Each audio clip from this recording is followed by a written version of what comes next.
Okay, so this was Goldberg, um, Ro- Rose Lee Goldberg.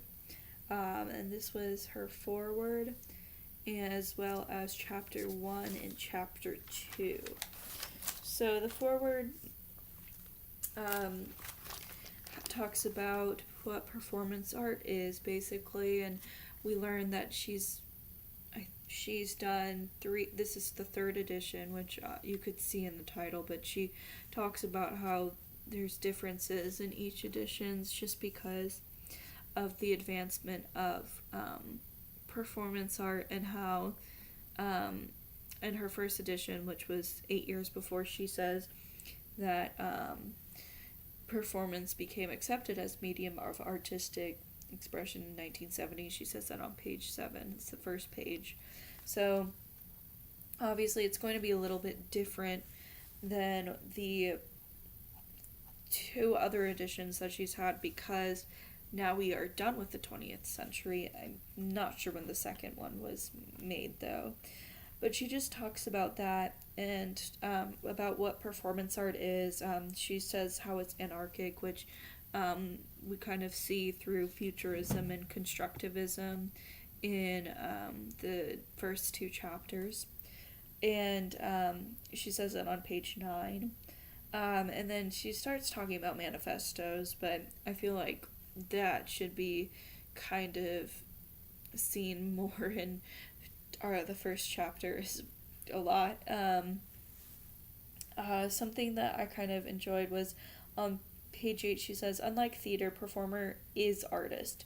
Content rarely follows traditional plot or narrative. So that's kind of helping us figure out what performance art is, and that's what the foreword is about, and how it's a catalyst in history.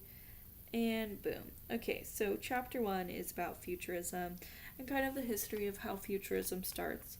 And that's one of my questions I already have. I know that it's just kind of one of the questions I had from the beginning, which was so it says in her foreword that it starts in the 70s, the acceptance, of performance as a medium of artistic expression, but futurism started in the 18th, no, the 20th century. Sorry, I don't know my centuries.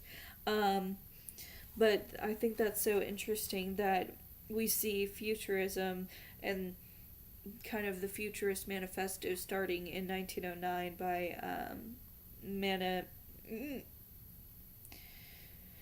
oh man, what's his name?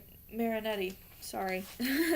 So Marinetti starting in 1909, but although we do know that in the late 1800s, 1896 in particular, we see kind of uh, a start to it. But Marinetti, he's an Italian dude, but he kind of started it.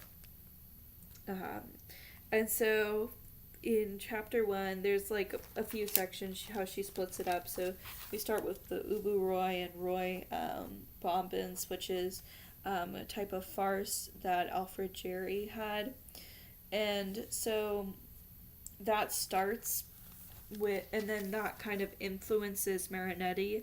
So in 1909, he does his own, which is Roy Bombins, which is in kind of like a response to Ubu Roy. So yeah, and then we see the type of like becoming of performances where they start with what they call evenings, and that was with painters and futurist painters. So it kind of started with futurist paintings, and then they moved to performance. And a lot of what happens through this journey, from like 1909 to to the 20s, is that we see a lot of manifestos, and what happens is through performance and through theory, they continuously create manifestos for different realms of futurism and how performance works. So there's a lot about manifestos in here. So there's a lot of manifestos. For example, there's the dynamic and synoptic declamation, which is talked about on page 18 as well as on page 21. And so there's like that. So there's and that helps. Dynamic and synoptic declamation was about how to perform and how to also perform mechanically.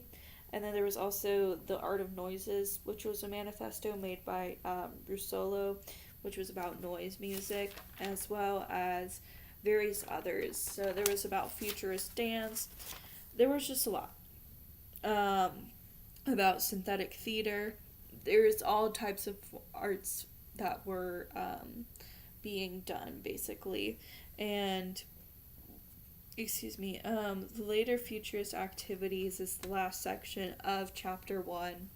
And it basically kind of shares what I was saying about how there was literally no art form, not literally, no art form.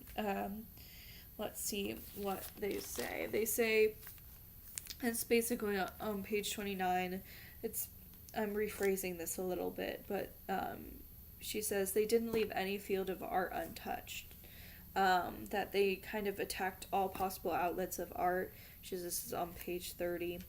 And like it spans from it spans years of World War I and World War II. And then we kind of talk about how like the last thing that was kind of relevant was in 1933, which was when they had the radio performances, and that was also Marinetti who did that. And then we go on to chapter 2, which obviously I've run out of time, but basically it's about Russia's take on futurism and how their reasoning is a little bit different for it. It's because they see what the Italians do, and they have the idea of artists reacting against old order, as well as the idea of abandoning old art forms. And then they take their own quasi-futurist manifesto of 1912. It's called A Slap in the Face to Public Taste, which is an awesome name. But yeah, they talk about the Stray Dog Cafe. They talk about kind of the new performers and what they did, and the idea of constructivism as well. And unfortunately, I've ran out of time to talk about that. So that's great.